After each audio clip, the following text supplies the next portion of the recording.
স্বাগতম 2026-এর একটি বিশ্বকাপ ভয়ঙ্কর ম্যাচে। এই দুই দলের মধ্যে কেউ জানে না তারা কোন দলের কে খেলোয়াড়। আমরা এখন দুইটি দলের মাঝে আছি।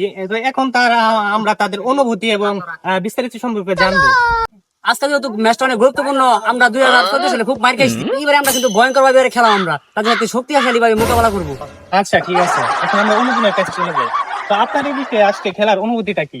36 বছর পরে বিশ্বকাপ আমরা নিচ্ছি, 2026 সালে বিশ্বকাপ নেবার আশা আছে। আচ্ছা, তো এখন টস হবে, কয়েনটা দাও। না, গতবার আমরা ফার্স্ট ইয়ার নিচে গাই পাইন দিতাম না। খুবই দুঃখজনক। ঠিক আছে, তাহলে এবারে তুমি টসটা দাও। আমি তো এবারে নিলে কিন্তু খবর আছে কিন্তু। না, ওই কাজই করবে না। আচ্ছা, ঠিক আছে, নি।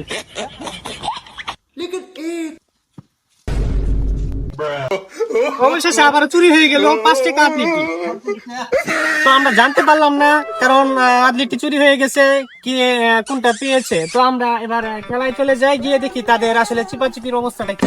আপনারা দেখছেন খেলা শুরু হয়ে যাচ্ছে, কিন্তু কোন দলের কে খেলছে বা কি হচ্ছে কারো নির্ধারিত কোনো জার্সি নেই। তো আপনারা দেখতে থাকুন আসলে তাদের মধ্যে কি হয়। খেলা কিন্তু শুরু হয়ে গেছে। তো ডিমারিয়া হাতে বল, ডিমারিয়া কিন্তু মারলো মেসিকে, মেসি কিন্তু হাত দিয়ে গোল দিয়েছে বাপ দাদার মতো। যাই হোক, গোল হয়েছে। আবার কিন্তু এদিকে কিন্তু নেইমারকে ফেলিয়ে দিল ডিমারিয়া।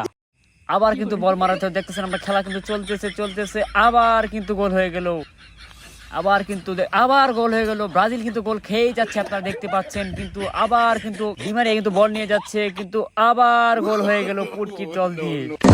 আজকে কিন্তু মনে হচ্ছে যে ব্রাজিল কিন্তু 7 আপ খাবে। আবার হেড করলো, আবার গোল দিয়ে দিল মেসি। আবার কিন্তু নেইমার হাতে বল, নেইমারকে ফেলে দিল মেসি। নেইমার কিন্তু উঠে পড়ে কিন্তু আবার বল নিয়ে যাচ্ছে, সে কিন্তু আর খেলতো না, রাগ কইরা পড়ছে।